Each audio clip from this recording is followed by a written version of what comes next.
Ok. Bonjour à tous, bienvenue sur notre chaîne Chef en ligne. On est donc ce matin ensemble avec nos amis de Capsule Technologies pour réaliser une super recette dans le thème de Thanksgiving. Donc moi je suis Alexandre Odenchild, je suis chef à la Hache à Strasbourg, belle petite brasserie en plein cœur de Strasbourg. Et j'ai avec moi ce matin Anne-Laure Schirer, Je suis chef pâtissière. Voilà, qui est chef pâtissière chez nous. Donc elle sera là un petit peu pour nous aiguiller, pour répondre à vos questions. Donc n'hésitez surtout pas, envoyez-nous plein de questions. On est là pour ça, on est là pour qu'on passe un bon moment ensemble ce matin. Autour donc d'une super recette de Thanksgiving, comme je disais, on va partir sur la pecan pie. Pecan pie, tarte à la noix de pécan. Donc on va réaliser cette recette avec différents éléments. Donc on aura tout d'abord la réalisation d'une pâte sablée. Ça on va faire ensemble dans un premier temps, qu'on va venir faire. Ensuite on va la remettre au frigo. Dans un second temps, on va réaliser une crème à la noix de pécan. Voilà, donc ça, je vais vous donner une super recette gourmande, simple, aucun problème. Ensuite, on fera ensemble le montage. Cette tarte, elle partira au four. Pendant la cuisson, on va réaliser plusieurs petites garnitures qui accompagneront du coup notre tarte. On va faire quelques noix de pécan caramélisées. Ça, je vais vous montrer, super simple. On va faire une petite chantilly au sirop d'érable. Voilà, pareil, hyper simple. 3 éléments, on mélange, on y va, efficace. Et ensuite, on fera une sauce caramel beurre salé. Voilà, donc au moins vous aurez vos 3 petits accompagnements. Et ensuite, on se fera plaisir avec une super tarte à la noix de pécan.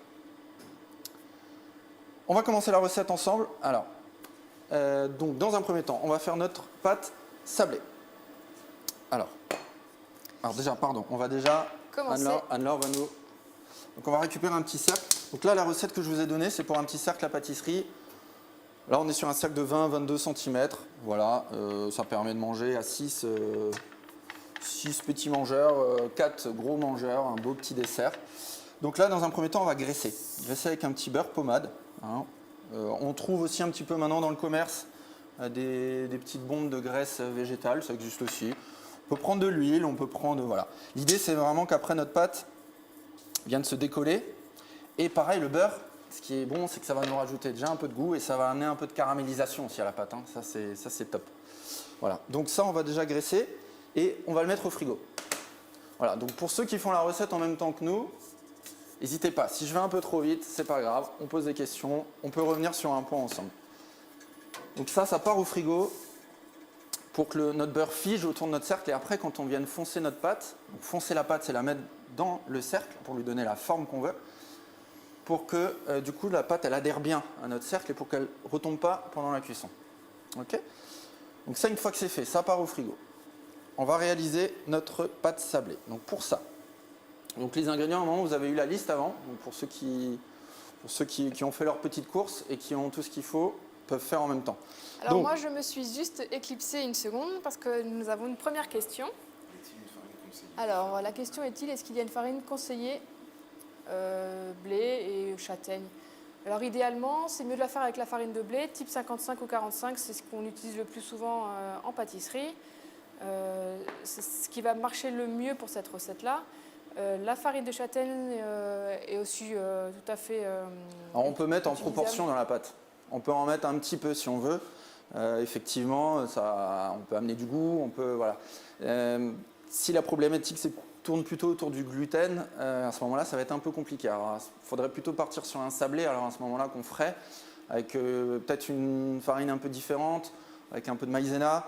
Mais voilà, c'est important quand même d'avoir du gluten dans notre pâte parce que c'est ce qui va lui donner du corps. Mais on peut l'aromatiser effectivement avec un peu de farine de châtaigne, avec plaisir, il n'y a pas de souci. Donc, j'en reviens à ma pâte. Donc, on va mettre nos 250 g de farine. On va rajouter notre sucre.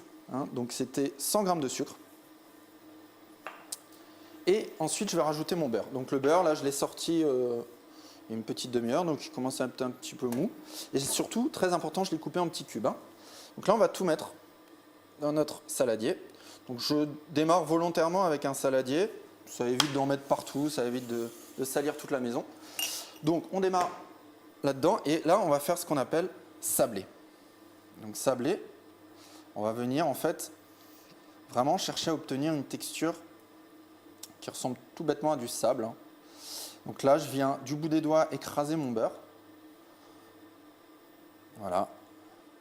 Donc l'idée, c'est vraiment de ramollir mon beurre et de faire en sorte que du coup la farine et le sucre pénètrent à l'intérieur de ce beurre. Hein. Ça, c'est une étape très importante parce que déjà de le faire, alors j'aurais pu le faire au batteur, hein, ça marche très bien, mais bon là j'ai voulu qu'on soit un peu plus convivial, on est entre nous, en plus on a le temps, donc il n'y a vraiment pas de souci. Donc je le fais à la main.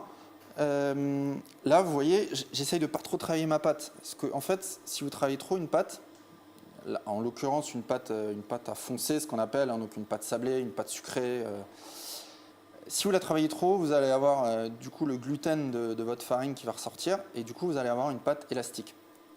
C'est pas du tout ce qu'on recherche. Quelque chose qu'on va rechercher sur une brioche hein, ou sur une pâte à pizza ou une pâte à pain.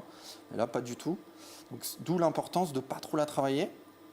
Donc là, on vient juste du bout des doigts, hein, vraiment sabler. Là, vous voyez, au fur et à mesure, j'ai mon beurre.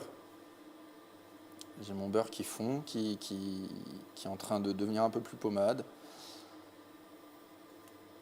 Et du coup qui est en train de faire vraiment, vous voyez, on a déjà quelque chose qui a changé un petit peu de texture. Et là, on va continuer.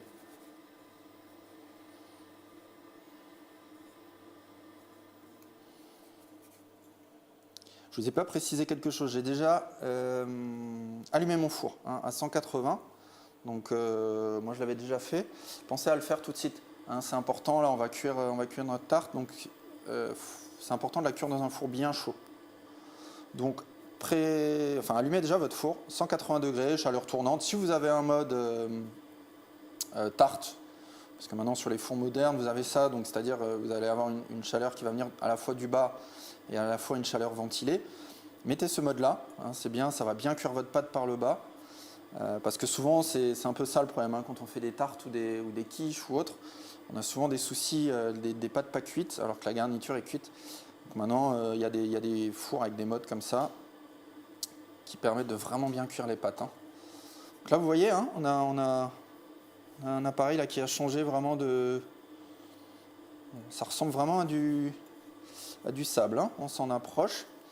Et là, du coup, après, pour humidifier un petit peu ma pâte, pour vraiment la terminer, l'amalgamer, on va rajouter donc un jaune d'œuf. Donc un beau jaune d'œuf. Hein. Là, on en a mis un. Voilà, donc là, je vais venir le mettre au milieu.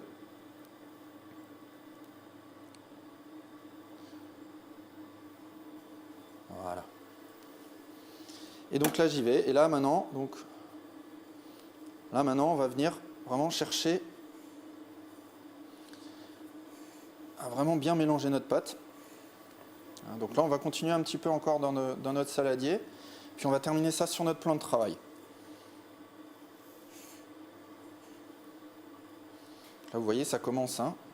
Là, on a notre beurre. C'est une pâte qui est riche en beurre, donc qui va être forcément bonne, qui va être assez friable, qui va être croustillante. Donc, il ne faut pas hésiter à un petit peu ramollir notre beurre là, en la travaillant à la main. Hein, notre pâte va un petit peu monter en température. Et du coup, notre beurre va se ramollir et va faire en sorte qu'on ait une belle pâte. Hein. Donc là, vous voyez, on a une pâte qui peut paraître un peu sèche, mais c'est pas grave. On va continuer à la travailler et vous allez voir qu'on va avoir quelque chose qui va s'agglomérer et qui du coup va faire une belle petite boule.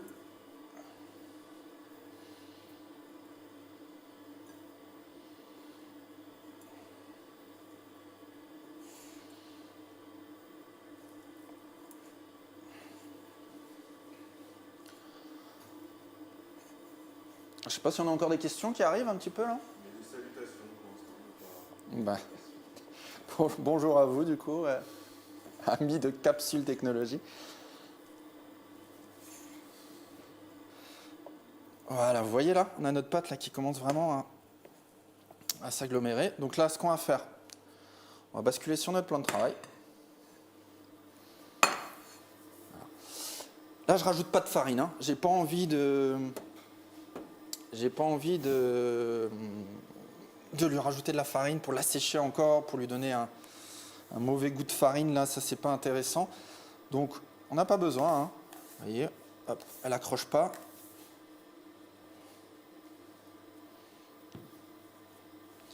Voilà, là, je vais venir un petit peu l'écraser avec ma paume de la main. Ce geste technique d'écraser avec justement la paume de la main, ça s'appelle phraser une pâte. Donc souvent, on voit ce genre de terme dans les recettes, on ne sait pas exactement ce que ça veut dire. Ça permet effectivement d'enlever, s'il reste un petit peu, des petits grumeaux de farine. Quand on appuie bien sur le plan de travail, ça incorpore vraiment bien tous les éléments. Et sur ce genre de préparation, des pâtes, il faut quand même que ça soit vraiment bien homogène, qu'on n'ait pas en croquant de la farine qui nous reste dans la bouche, quoi. Donc on prend le temps qu'il faut pour qu'à la fin, il ne reste effectivement plus qu'une belle boule. Comme là, et on voit effectivement que maintenant la pâte, elle s'est bien formée. On n'a plus du tout quelque chose de friable comme on voulait au début. Et le beurre a chauffé en faisant ce mouvement et a permis d'avoir une belle pâte homogène. Alors des recettes de pâtes, hein, vous allez vraiment en trouver plein, hein, même pour des pâtes à tarte. Enfin voilà, chacun sa recette. Aujourd'hui, j'ai voulu vous donner une recette simple, pas compliquée, pas beaucoup d'ingrédients, et surtout une recette qu'on va pouvoir utiliser tout de suite. Hein, normalement, nous dans l'idéal au restaurant, quand on fait du coup des tartes, ce qui est intéressant, c'est de faire sa pâte la veille, ou au moins 2 heures avant, de la mettre au frigo, histoire que le beurre récupère un petit peu. Et du coup, on a aussi une pâte du coup qui, après, quand on va la baisser, il y aura, elle sera moins élastique, on va dire un petit peu, et du coup, elle sera beaucoup mieux. Elle va moins se rétracter aussi après à la cuisson. Mais voilà, moi j'ai voulu jouer le jeu avec vous aujourd'hui, faire la recette ensemble, et du coup, utiliser tout en direct comme vous finalement. Alors, je viens de voir une question qui est très intéressante. On me demande si on peut ajouter un peu d'eau ou un peu de farine. Alors, si jamais vous voyez que votre pâte elle a du mal à passer du stade sablé au stade boule, on peut effectivement rajouter un élément un peu humide. Mais dans ce cas-là, on va préférer rajouter plutôt quelque chose qui a un intérêt gustatif, un demi-jaune d'œuf par exemple, pour enrichir la pâte, aussi, hein. Un peu de lait, pour que effectivement le lait va apporter un peu de coloration en plus. On évite de l'eau parce qu'effectivement ça n'a pas un intérêt vraiment gustatif. Et l'avantage de cette recette-là, c'est qu'on n'a effectivement pas besoin de rajouter de farine. Ce que disait le chef Alexandre, c'est que quand on rajoute de la farine pour modifier une texture de pâte, pour réussir à l'agglomérer si elle est trop molle, etc., c'est qu'on va changer à la cuisson, elle sera peut-être plus friable, plus cassante.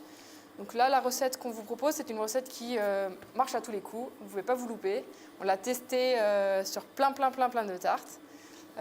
Donc non, l'ajout de farine n'est pas nécessaire. Si jamais elle est trop humide, elle va juste avoir un peu collante à la main. Mais là, on va vous proposer une astuce justement pour éviter d'ajouter des farines qui ne serviraient à rien et mieux gérer une pâte qui est collante. Ouais, du coup, nous, ce qu'on fait, ce que je vous conseille aussi de faire, c'est de prendre 2 papiers sulfurisés. Hein, vous coupez 2 carrés. Et là, en fait, ce qu'on va faire, c'est qu'on va la baisser entre les 2 papiers sulfurisés. Voilà, alors, elle va le faire. Ça évite vraiment de rajouter de la farine à outrance qui va assécher notre pâte, qui va lui amener trop de corps et ça ne sera pas bon. Autre intérêt aussi de faire ça, vous allez avoir du coup une pâte qui, comme on sera sur une épaisseur un peu plus fine, qui va reprendre en température, qui va descendre en température du coup, beaucoup plus rapidement. Hein. Alors, donc l'astuce des 2 petits, hein, il y en a donc un sur le plan de travail qui permet que ma pâte n'attache pas à mon plan de travail, un au-dessus pour que je ne sois pas obligée de fariner le dessus de ma pâte. Comme ça, le rouleau, pas de farine, la pâte, pas de farine, et puis il n'y a plus qu'à étaler. Et pour avoir justement une pâte, l'idée c'est d'avoir la taille de mon cercle, un peu plus grand que la taille de mon cercle pour pouvoir foncer à l'intérieur du cercle. Je commence par le milieu, je pousse vers les extérieurs, et puis je fais des quarts de tour, petit à petit, pour que mon cercle en fait s'abaisse de manière assez régulière. Alors n'appuyez pas trop fort souvent on a tendance à... Il n'y a pas de souci. Là c'est pareil, là on la baisse, elle ne sort pas du frigo, donc on n'a pas besoin de taper dessus comme des malades pour l'aplatir. Donc allez-y tranquillement, en appui. Ce qui est important, c'est de bien gérer la force entre les deux mains, que ce soit qu'on appuie de la même façon, hein, pour qu'on ait quelque chose d'à peu près régulier.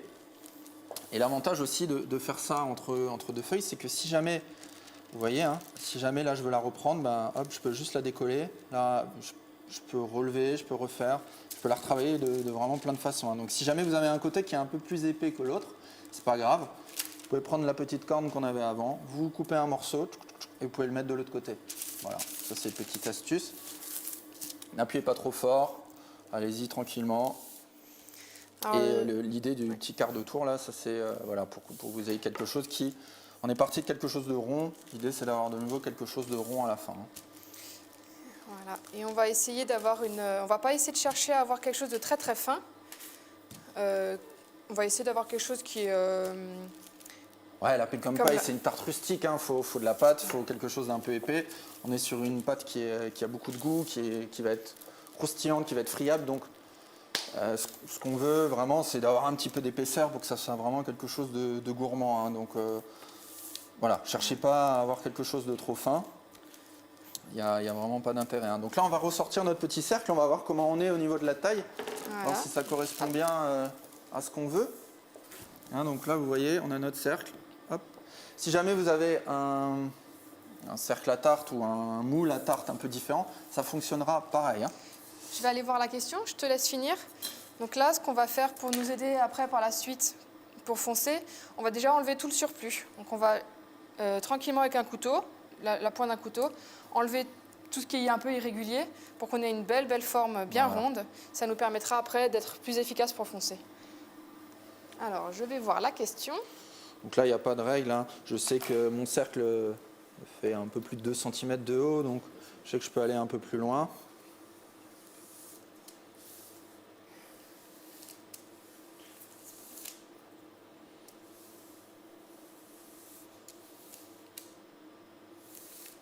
Vous voyez, hein, je tourne avec mon papier. Voilà. Et donc ensuite, j'enlève juste tout simplement mon excédent de pâte. Là, le reste de pâte, on peut l'utiliser pour plein d'autres choses, hein. Là, en ce moment, c'est la période de Noël, hein, les petits gâteaux de Noël.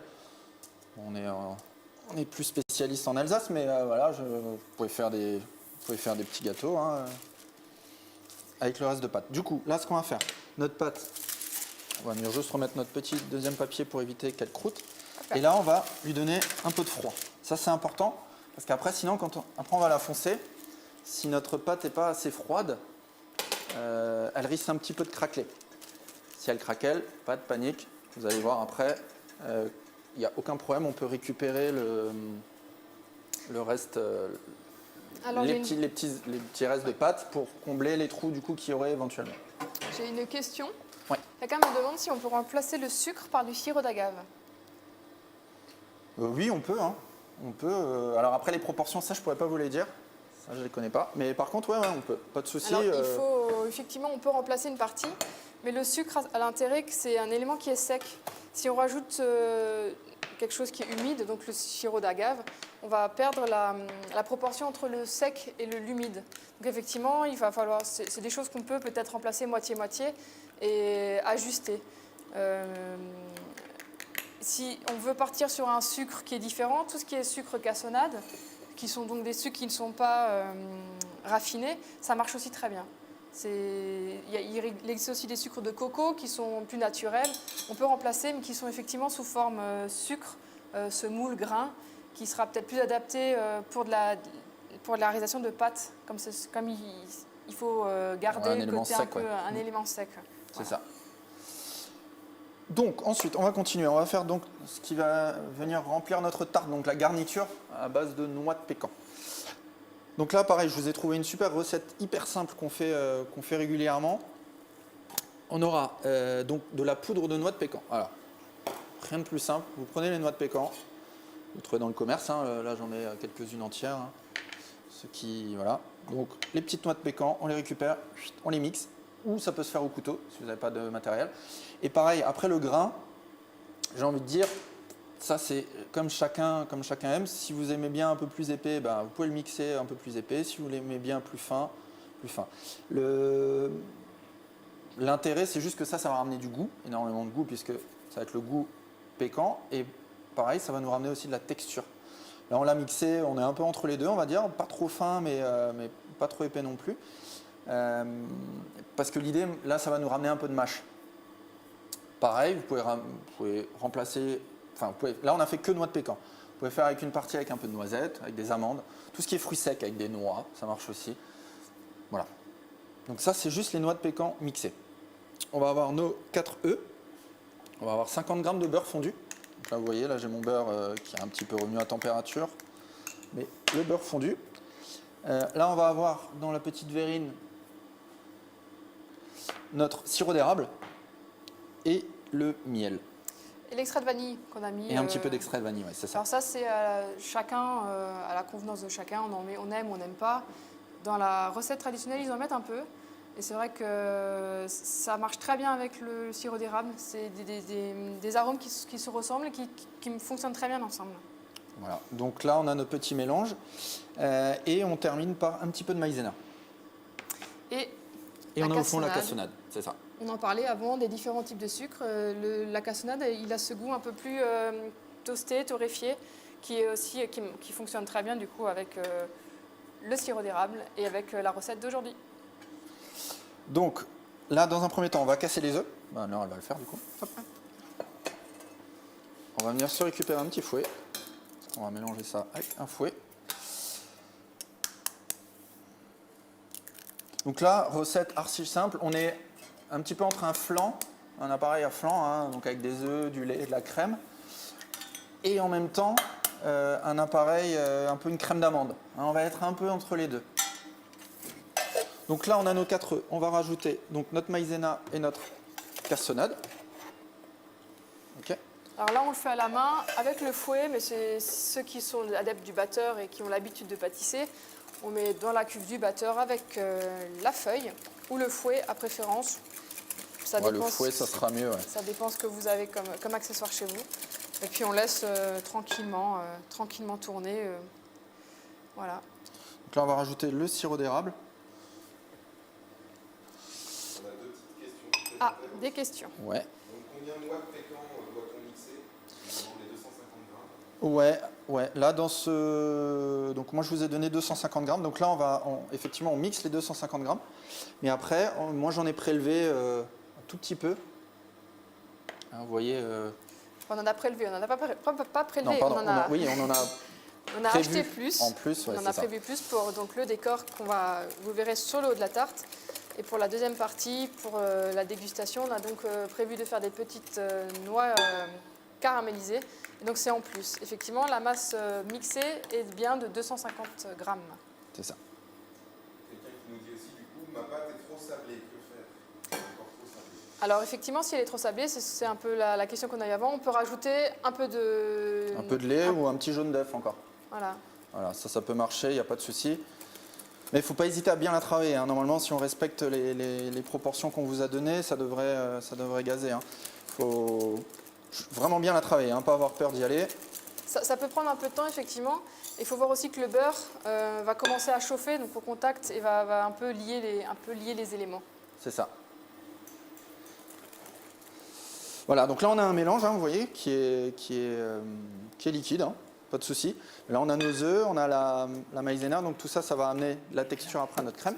Et là on va terminer par notre beurre. Hein. Donc là j'ai un beurre qui a été fondu, qui est un petit peu refroidi, mais c'est pas de souci. Hop. Ça on va rajouter à notre mélange.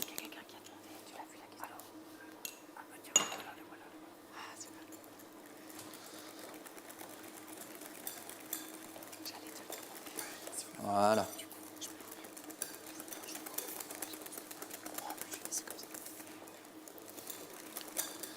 Et voilà. Donc vous avez vu, hein, archi simple. Hein. Vraiment aucun problème. On a mélangé 4 éléments. Si vous vous êtes trompé dans l'ordre des éléments, aucun problème. Voilà. Du moment que vous respectez les proportions qu'on vous a données, il n'y a pas de souci. Donc là, notre crème est prête.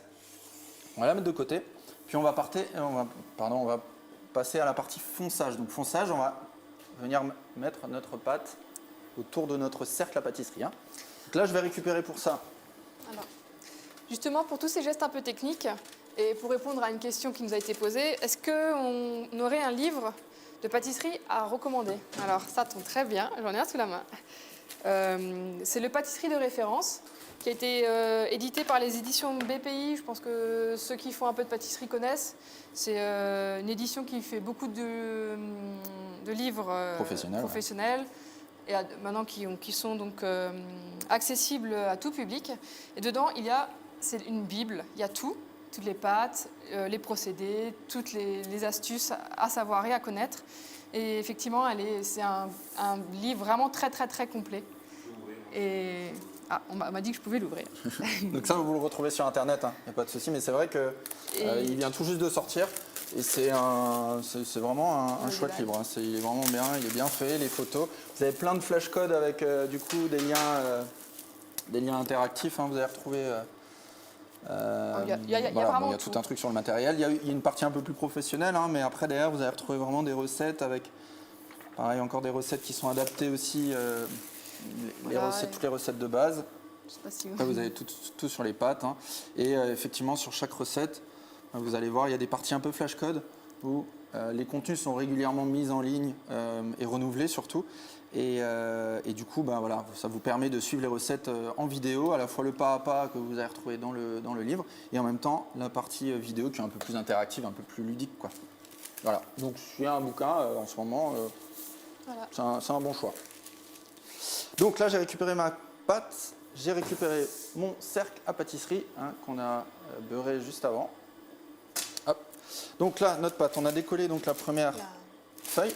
Là, ce que je vais venir faire, c'est prendre donc mes deux feuilles, je vais venir retourner ma pâte, et là, pareil, je vais venir décoller la deuxième feuille. Donc vous avez vu, aucun souci, ça se décolle easy win. Et donc là, on va foncer. Je vais aller voir les questions.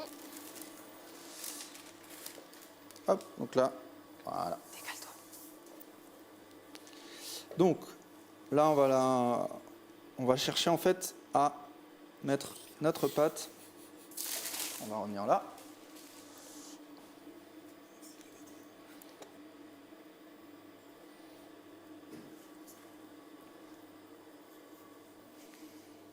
Donc là, on y va doucement. Là, notre pâte, si elle fissure un petit peu, il n'y a pas de souci. Vous allez voir, pas de stress.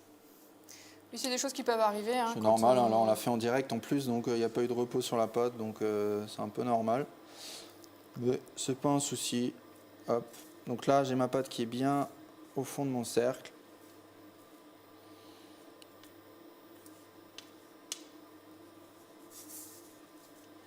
Donc là, pareil, volontairement, je travaille directement sur ma plaque à pâtisserie, sur ma petite plaque à pâtisserie, où dessus j'ai mis une toile silicone. Hein.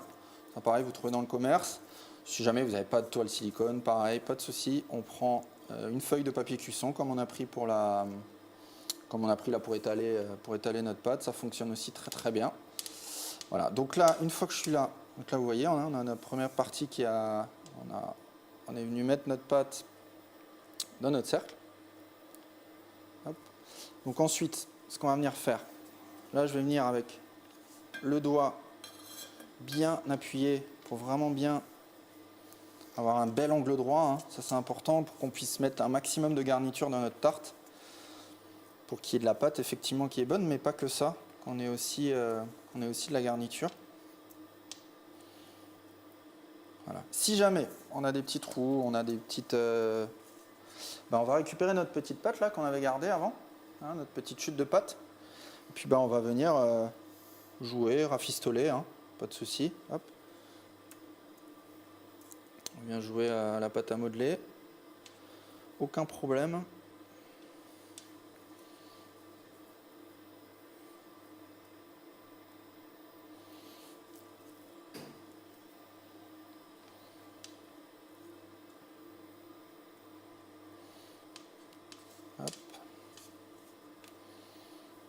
Voilà, donc là on est bon, on vérifie, on fait un rapide petit tour, voir s'il n'y a pas de fuite, enfin s'il n'y a pas de trou du moins, ça évitera les fuites en cours de cuisson.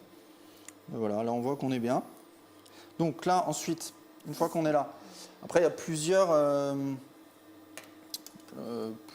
finitions qu'on peut faire. J'inspecte. On peut soit ce qu'on appelle chiqueter, donc c'est-à-dire venir faire une décoration. Mais là aujourd'hui, ce qu'on va faire, on va pas se prendre la tête. On va venir avec un couteau, on va couper un ras de notre cercle. Donc là, pareil, hein, j'enlève à chaque fois les excédents de pâte.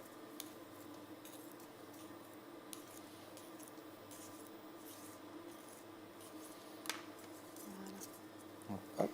Hop là. Donc là, on va venir mettre un petit rafistolage s'il faut.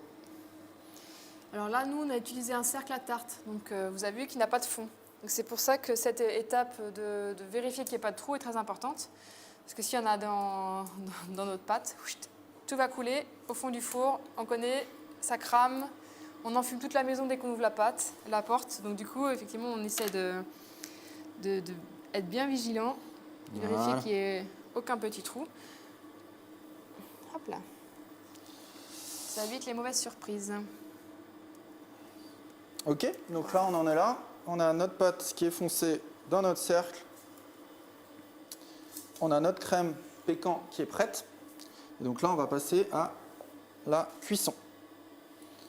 Donc là dans l'idéal, ce qui serait bien, ça serait de remettre notre pâte un petit peu au frigo, histoire de nouveau qu'elle fige un petit peu. Mais là on va faire la recette ensemble.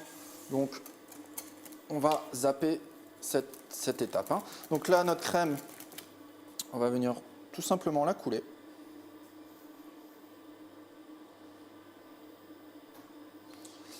Là, on va venir à peu près à 3/4. Hein. Bon, on va peut-être en rajouter un petit peu quand même. Ouais. On aime bien quand il y a un peu d'épaisseur sur les tartes, surtout quand c'est bon. On va pas s'en priver. Voilà, super. Et du coup, hein, je vous ai prévu un petit peu plus de crème en sachant pas quel cercle vous allez y avoir, quelle taille. Donc c'est pour ça, si vous en reste un petit peu, ce que vous pouvez faire, si vous avez des petits moules silicone, vous coulez ce reste de crème dedans et vous mettez ça au four, pareil 180 pendant 15-20 minutes, hein, et vous allez avoir des petits moelleux à la noix de pécan. Donc, très très bon. Anne-Laure va nous disposer les petites noix de pécan entières qu'on s'est gardées. Donc ça, c'est vraiment on se fait un petit décor sympathique. L'humeur de l'artiste. Si on aime les avoir beaucoup, pas beaucoup. Voilà. Hop.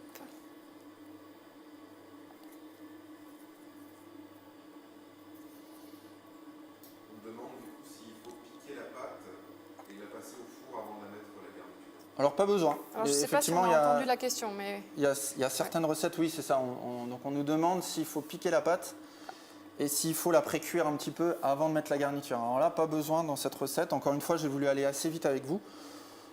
Pour la recette de pâte qu'on vous a donnée, il n'y aura pas besoin. Vous allez voir qu'on va avoir un fond de pâte qui va être bien cuit. Par contre, du coup, ce qu'il faut faire, donc là, on va l'enfourner. Par contre, du coup, ce qu'on va faire, nous, c'est qu'on va la mettre sur une grille. Vous voyez, donc là, donc soit vous l'avez directement sur votre plaque, mais sinon, on va la mettre au milieu sur une grille pour que vraiment il y ait une cuisson uniforme qui se fasse aussi bien par le bas que par le haut. Okay, donc ça, c'est super important. Puis là, on est parti pour 30 minutes, 30-35 minutes, ça dépend les fours, on va regarder ça, on vérifiera la cuisson au fur et à mesure, à 180 degrés. Ok. Donc, notre tarte est au four. Donc là, on va passer aux petites garnitures, aux petits accompagnements qu'il y aura du coup avec notre tarte. Donc on va en faire 3. Parce que traditionnellement, la tarte au pécan à Thanksgiving donc, se sert avec soit une belle quenelle de chantilly, soit avec de la crème glacée vanille. Donc nous, on a évidemment décidé de plutôt faire la crème chantilly. Et la petite variante, c'est qu'on va pas la sucrer avec du sucre, mais avec du sirop d'érable, comme on en a acheté pour le reste de la préparation. Donc, on va d'abord caraméliser nos petites noix de pécan. Donc pour ça, je vais vous montrer, alors, ceux qui sont un peu calés en pâtisserie, il y a plein de méthodes pour le faire, il y a des méthodes un peu plus compliquées que d'autres. Là, on ne va pas se prendre la tête, on va faire un truc archi simple. On se prend une poêle, on la préchauffe à toc, à fond, induction, gaz, ce que vous avez, on y va à fond les ballons. On va prendre une poêle, quelque chose d'assez large pour qu'on puisse avoir, vous voyez, mes noix de pécan, il n'y a pas de surépaisseur, hein. Elles sont vraiment bien au fond de ma poêle. Là, mon induction, je l'ai mis à fond. Et là, ce qu'on va faire, on va prendre du sucre glace. Sucre glace, l'intérêt, c'est que comme le grain est plus petit que sur du sucre semoule, ça va fondre beaucoup plus vite. Okay, et donc là, je viens, bon, si vous avez la petite saupoudreuse, c'est bien. Si vous ne l'avez pas, une petite passette avec votre sucre glace, ça fonctionne aussi. Puis là, on va venir en mettre une couche assez généreuse. Voilà. Et là, on va venir mélanger directement. Donc le sucre glace, en fait, va tout simplement fondre comme du sucre normal et va enrober nos noix de caramel. Et puis on va avoir ces petites noix croquantes, sucrées. Donc ça, pareil, hein, vous pouvez faire, là on le fait avec les noix de pécan pour rester cohérent dans notre recette, mais vous pouvez le faire avec des noisettes, des amandes, même des noix, hein, ça fonctionne très bien, des pistaches, en fait tout ce qui est fruits secs. Hein.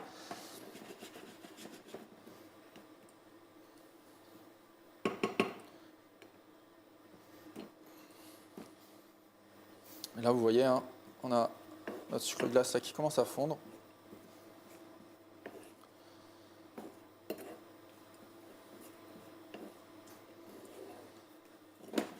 J'espère que tout le monde arrive à suivre à la maison, j'espère que les recettes avancent. Si on a encore des petites questions, n'hésitez surtout pas. Je pense qu'on va rajouter peut-être un petit peu de sucre glace. Ouais, on est bien. Voilà, donc là vous voyez, hein, on commence, notre sucre glace a fondu, puis là ça commence à caraméliser. Hein.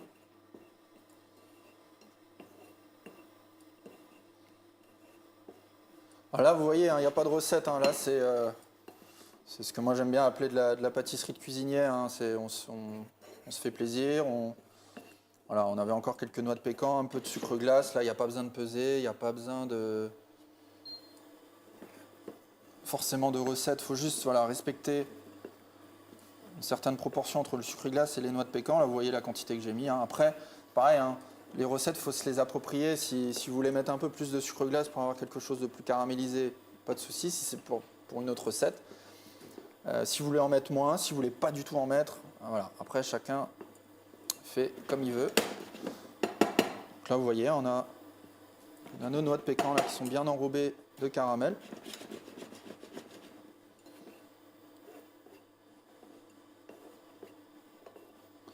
Archi simple, pas besoin de gérer une cuisson de caramel avec de l'eau, du sucre qu'il faut faire bouillir à telle température.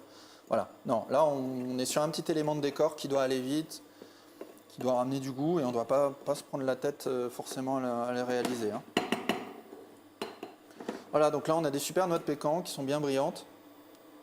Hein, donc là on voit, c'est nickel. Donc là ce qu'on va faire, on va stopper la cuisson et on va tout de suite les refroidir. Puisqu'après on va légèrement les concasser pour venir les mettre sur notre chantilly. Hein. Donc là moi j'ai pris un petit plat, bien à plat, et là on va les refroidir.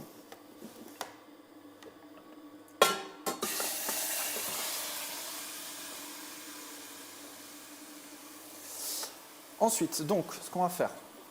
Donc ça c'est notre petite noix de pécan qu'on va laisser tranquillement de côté. Refroidir. Ensuite on va réaliser notre sauce caramel. Donc là, on va partir un peu sur le même principe, sauf qu'on va être sur du sucre semoule. Donc, on va se récupérer un peu de fleur de sel, un peu de beurre, un peu de crème et notre sucre.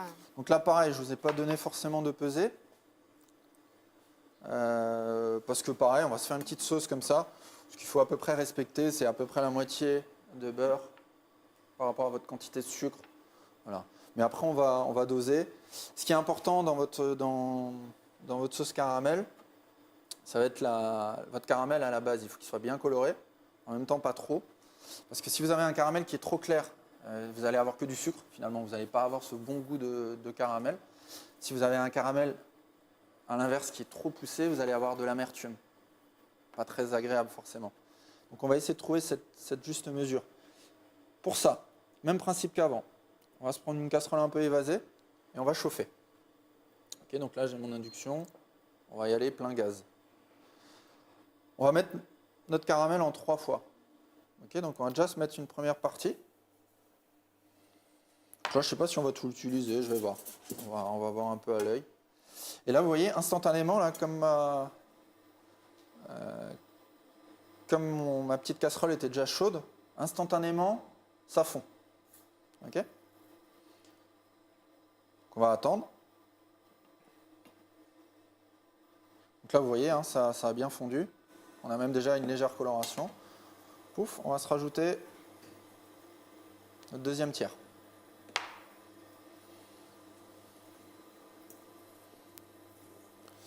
Pareil, hein, moi je mélange avec une spatule dans ma casserole. Je vais faire hurler certains grands pâtissiers, mais bon, encore une fois, moi je fais de la pâtisserie de cuisinier. Surtout qu'on est à la maison, là, on est en détente, on est tranquille. Donc on va pas se prendre le chou. Là, pareil, on commence déjà à avoir une deuxième coloration de notre deuxième partie. Et puis là, on vient rajouter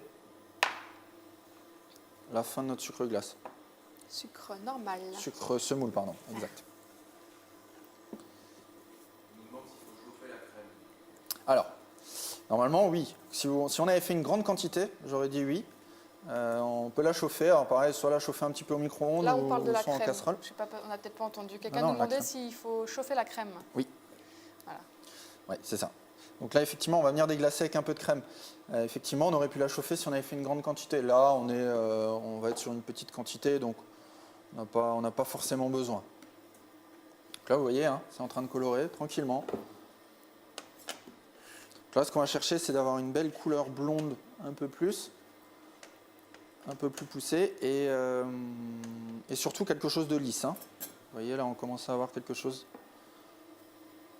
de pas trop mal.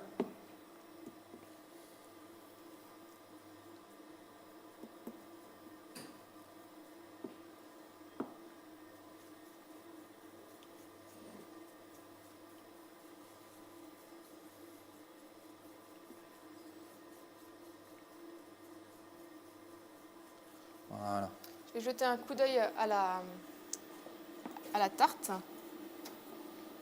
qui commence, si jamais ça vous arrive chez vous, vous allez voir que comme on a travaillé la masse avec un fouet, on a incorporé un peu d'air. Donc à la cuisson, il est possible que ça souffle un tout petit peu.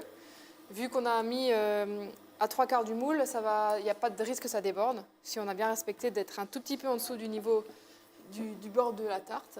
Donc effectivement, là, elle commence un tout petit peu à souffler et à déjà avoir une belle petite coloration. Et ça promet une tarte. Voilà. Du coup, là, on revient à notre petit caramel. Notre caramel, vous voyez, là, il a pris une belle coloration. Donc là, j'ai réduit un petit peu le feu. Hein. Je suis passé, moi, j'ai une plaque qui va jusqu'à 9. Je suis passé sur 7. Là, on commence à avoir les premières mousses. Donc là, ce qu'on va venir faire, on va juste mettre une petite goutte de crème. Voilà, histoire juste ce qu'on appelle décuire, donc c'est-à-dire stopper la cuisson de mon caramel. Là, je m'enlève du feu. Voilà, là, je viens mélanger. Là, on fait attention à cette étape hein, parce que du coup, le caramel, quand il a atteint cette couleur, on a plus de 160 degrés, c'est à peu près à cette température que le sucre commence à caraméliser. Donc quand on va mettre la crème, on a vu que ça a commencé à bouillir et il y a un nuage chaud, très chaud. Donc quand on fait sur des grands volumes, il faut faire attention de ne pas se brûler. On va venir se remettre une petite goutte de crème. Voilà. Là, ce qu'on va venir faire pour casser un peu le sucre, moi j'aime bien, je mets toujours un petit peu de fleur de sel. Hein.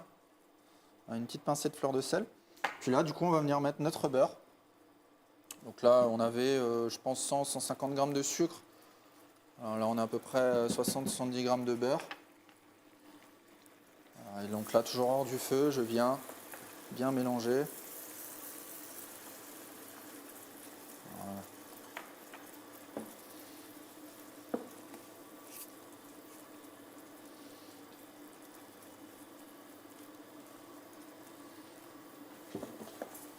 On va se remettre une petite goutte de crème. Hein.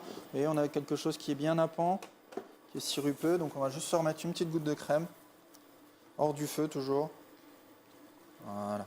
Alors après, tout dépend de l'utilisation que vous en avez. Si on veut plutôt quelque chose de très très fluide, un peu plus onctueux et un peu plus crémeux, on peut justement modifier ça avec la crème ou le beurre. Parce que souvent, voilà, donc là vous voyez, on a quelque chose de nappant, de joli.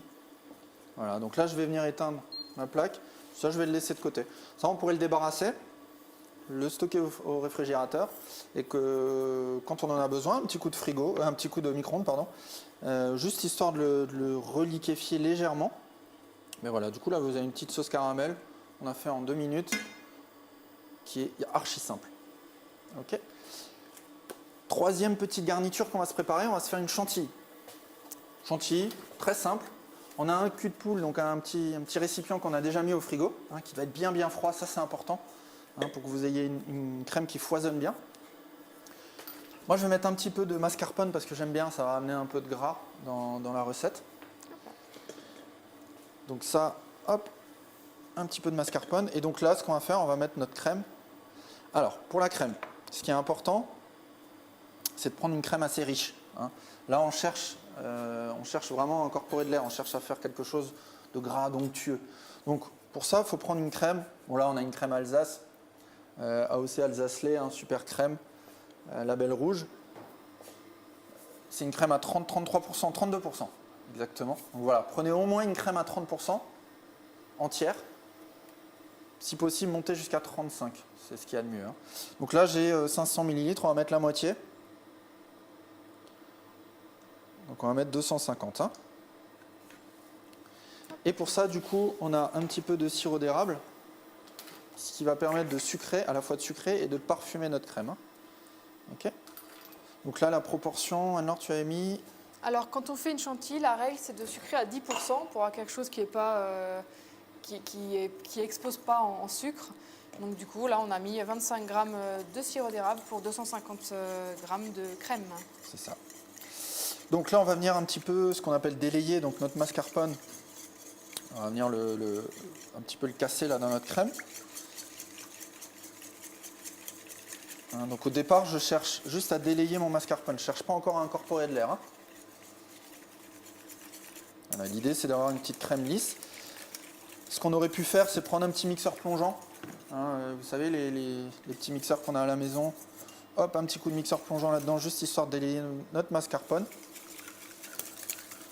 Et voilà, là on fait tout à la main, il n'y a pas de souci. Voilà, donc là on a notre crème qui est, vous voyez, notre mascarpone a fondu. Et donc là, à partir de maintenant, je vais vraiment chercher à incorporer de l'air. Okay, donc venir foisonner ma crème. Donc là, il n'y a pas 36 solutions, un peu d'huile de coude, et puis on y va. Cherchez pas à aller trop vite, ce qui est important c'est de durer jusqu'au bout, de tenir jusqu'au bout. Et vous voyez, c'est le poignet qui doit travailler. Hein.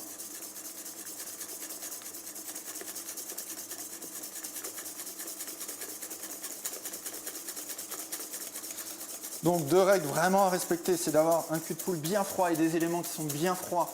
Ce que vous avez mis, donc à la fois le mascarpone et la crème, ces 2 éléments doivent être vraiment bien froids. Et une crème riche, hein, il faut de la matière grasse, là il faut du gras. Donc là, il faut minimum 30% hein, de matière grasse pour votre crème.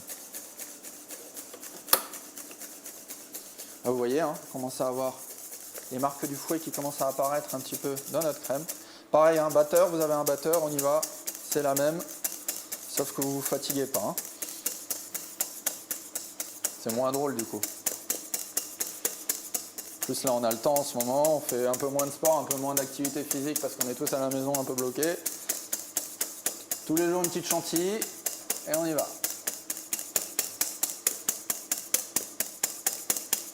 Là vous voyez, on commence à avoir vraiment quelque chose d'onctueux, quelque chose qui commence à être plutôt sympa. Hein.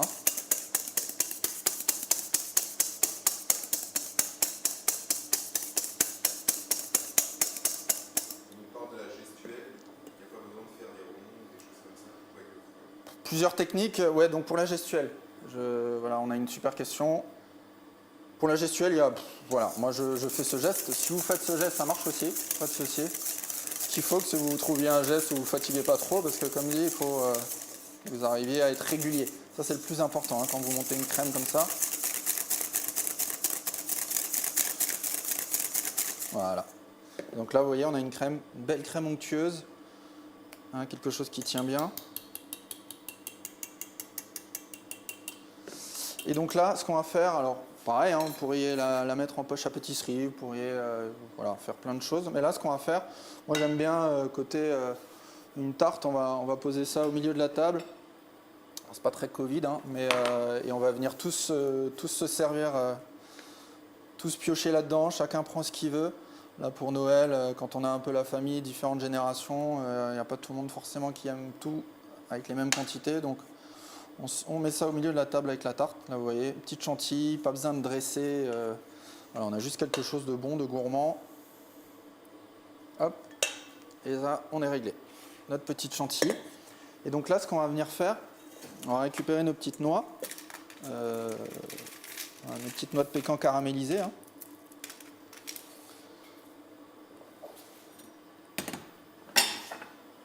Alors on va garder un petit œil sur notre tarte, voir un peu où on en est. On n'est pas très loin. Hein. Je suis allée vérifier. Alors, quand on a un doute sur la cuisson, parce que ça peut, comme notre tarte là actuellement, elle a coloré sur le dessus, ce qui est tout à fait normal. Et on peut se dire, ah, c'est coloré, donc c'est cuit. Pas toujours, malheureusement. Donc, il suffit d'ouvrir le four et on touche un peu avec le doigt et on voit si on s'enfonce beaucoup dans la tarte, s'il y a un peu de résistance ou pas. Ou alors, la fameuse technique du couteau. On pique au milieu. Si le couteau ressort complètement immaculé, sec, c'est qu'on est cuit. S'il y a encore un peu de matière qui part avec le couteau, c'est que c'est pas encore tout à fait cuit. Yes. Donc, ce qu'on va faire, on va donc récupérer nos petites noix. On pourrait les laisser entières. Moi, pareil, ce que j'aime bien, donc là, on va se récupérer nos petites noix, un petit couteau. On va juste venir légèrement les concasser, mais là, grossièrement. Là, prenez pas un mixeur pour ça. Là, c'est juste pour amener un peu de crunchy, un peu de croustillant.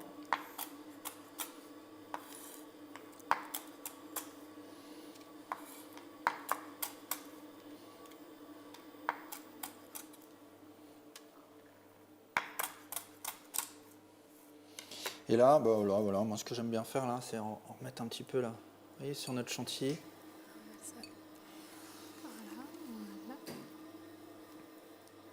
Voilà. Et là, on vient amener un peu de croustillant à notre chantilly. Plein de gourmandises. Là. Voilà. Ça, on se met ça de côté. Le petit reste, là, des noix, on pourra s'en garder et s'en mettre un petit peu en déco. Hop. Du coup, on va récupérer notre petite sauce caramel. Là, même principe. Hein. Donc là, vous voyez, hein, toujours notre caramel, il est toujours là. Hein.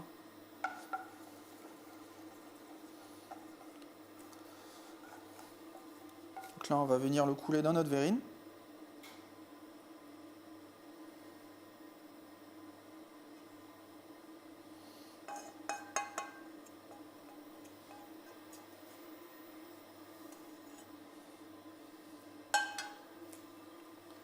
Hop, hop. Si vous voulez un petit peu... on peut même...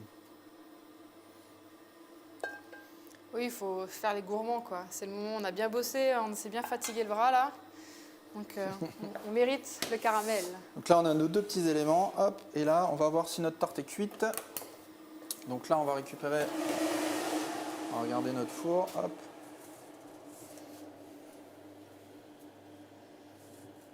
Donc là, vous voyez, on n'est pas très très loin. Hein, mais voilà, on va... C'est une crème qui est... comme dit, pas loin de la crème d'amande, donc elle va continuer un petit peu à cuire, et si elle reste assez moelleuse, assez souple, c'est vraiment pas dérangeant. Hein. Donc là, comme on sort d'un four à 180 degrés, elle va continuer un petit peu à cuire notre tarte. Hein. Donc là, ce qui est important, voilà, c'est que notre pâte soit bien cuite. Donc là, on vérifie ça. Ce qu'on va venir faire, du coup, c'est qu'on va la démouler. Donc pour ça, alors pour ceux qui ont un moule à tarte avec... Vous pouvez pas de fond amovible, vous avez tout dans la même pièce. Ne la démoulez pas maintenant, hein, parce que là elle est hyper fragile, elle sort du four. Si là vous essayez de la démouler, ça va être une catastrophe. Donc laissez-la tranquillement de côté pendant au moins 20 minutes, tranquillement.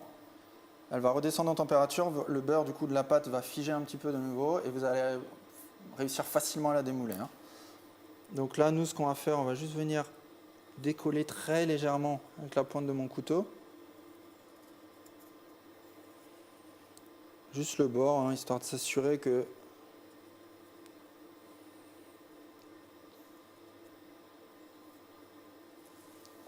ça se décolle bien. Là, on va venir récupérer notre petit cercle. Hop.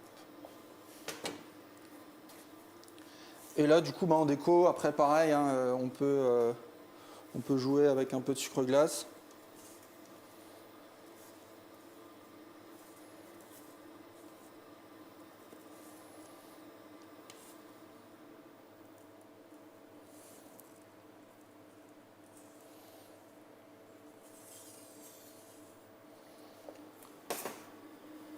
Et puis si jamais voilà, il vous reste quelques petites noix de pécan, pareil, on peut en mettre un peu, encore des petites noix un peu caramélisées comme ça.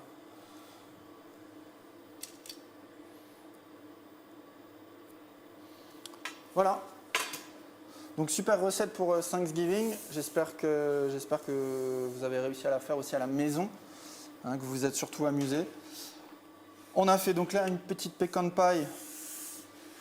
Donc avec notre petite pâte, vous voyez hein, la pâte bien cuite, hein, ça c'est important, belle petite pâte. On a fait notre appareil avec les noix de pécan qu'on a mixées, la petite cuisson, la chantilly qui va bien avec les noix de pécan caramélisées, et à côté notre petite sauce caramel au beurre salé. Voilà. Encore un merci à Capsule Technologies, un merci aussi à Wears pour d'avoir organisé ce petit live. Je vous souhaite de bonnes fêtes à tous.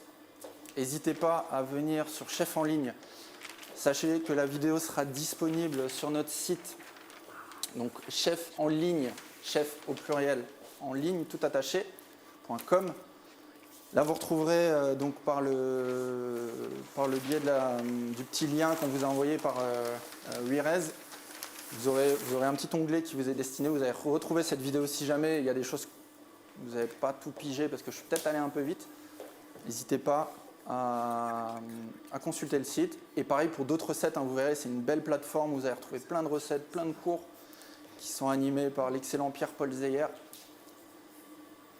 Merci à vous, passez de bonnes fêtes. Alors, et un dernier mot pour Anne-Laure. Dernière question. Quelqu'un qui nous demande si on n'a pas trouvé de crème à 30 ou 35 et qu'on n'a qu'une crème 15%. Est-ce qu'on peut compenser en mettant de la matière grasse? C'est compliqué. Hein. Alors, là, ça va être. Là, ce qui va va falloir y aller. Hein. Ce qui va vous sauver, ça va être l'ajout de la mascarpone comme on a mis nous. Comme la mascarpone, c'est une crème qui est très très grasse. Là, on va retrouver un peu du gras qui est perdu dans la crème à 15%. Mais vous n'aurez pas ce résultat aussi onctueux, voilà. Ça c'est dommage. Mais on peut quand même réussir à monter le chantilly grâce au mascarpone. Voilà. Va falloir y aller. On est bon pour les questions? Super, merci à vous. Bonne fête à vous. Au revoir tout le monde.